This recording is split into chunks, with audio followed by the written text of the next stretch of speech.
My name is Alicia Lopez.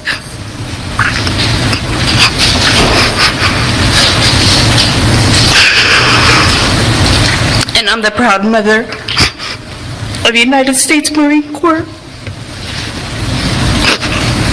Corporal Hunter Lopez.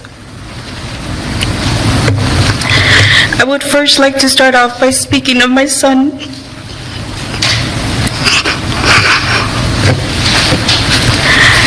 Hunter has been described as a Marine's Marine.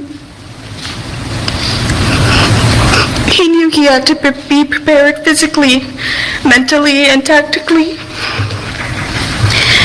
He invested countless hours working out, reading military history, listening to tactical podcasts. He invested hours upon hours at the range on his own time and bought himself the best gear to use. He would not settle for second best. He did all of this without leaving others behind or to fend for themselves. I would venture to say that in addition to service to the country, after having trained, lived, and known his close Marine friends for many years, Hunter also dedicated to protecting and looking out for the well-being of his fellow Marines.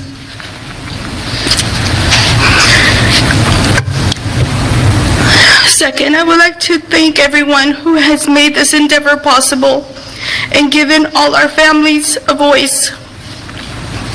This is an important process for us, for our family, and I believe there is more that needs to be disclosed, not only to the families of the fallen, but to all the veterans who served in Afghanistan and to the American public.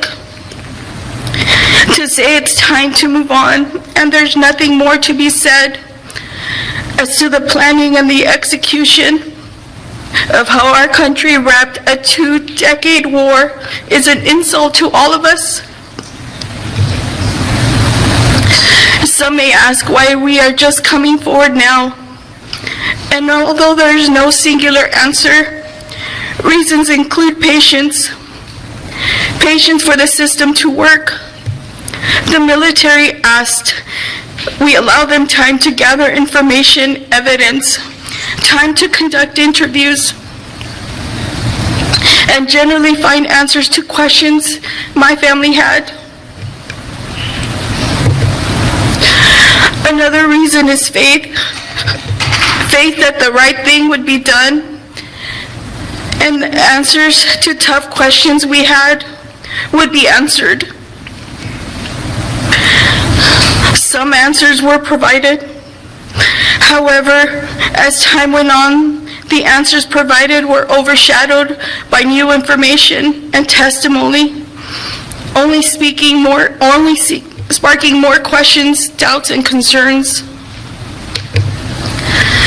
The reality is that items of concern to my family, and perhaps to all of us, can be answered by a true account of who made decisions,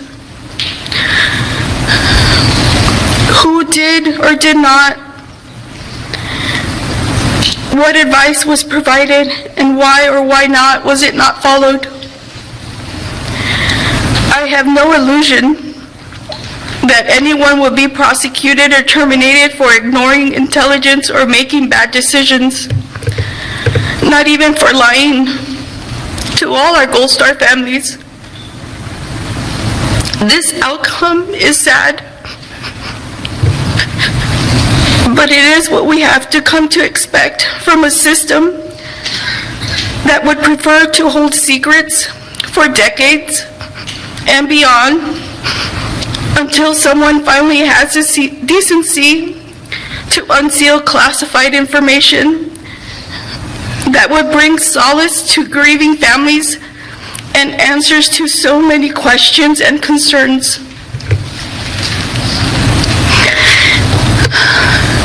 It is unfortunately is unfortunate. And really, it's sad. Our system is quick to identify those at fault in faraway countries.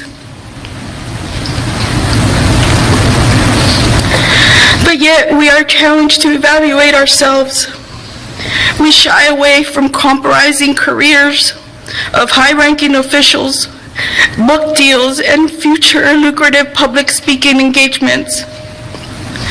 The reality is, if fault was to be found in someone who wore fatigues to work instead of a suit, they would be on trial long ago. If blame was cast on a young Marine who carried a rifle to defend his country and fellow Marines, that Marine's name would be on the evening news and media camped outside the front of his or her home. Mistakes were made, without a doubt. My request is that those mistakes are owned up to, that my family and the other Gold Star families hear the truth, and that we are made aware of who is accountable.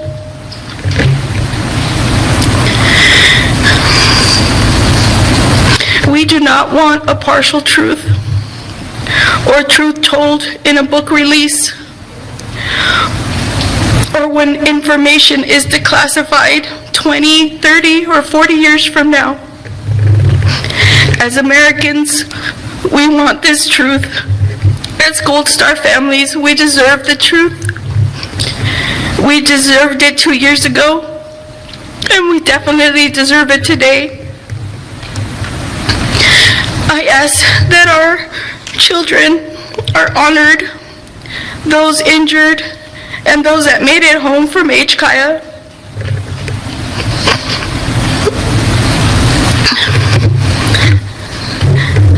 That they be honored by speaking the truth.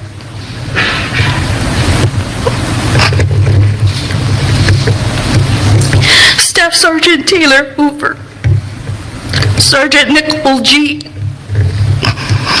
Sergeant Johanny Pichardo, Staff Sergeant Ryan Naus, Corporal Megan Page, Corporal Humberto Sanchez, Corporal Hunter Lopez, Hospital Corpsman Maxton Soviak, Lance Corporal Corrine Nakui, Lance Corporal Dylan Morola, Lance Corporal Jared Schmidt, Lance Corporal David Espinoza, Lance Corporal Riley McCullum,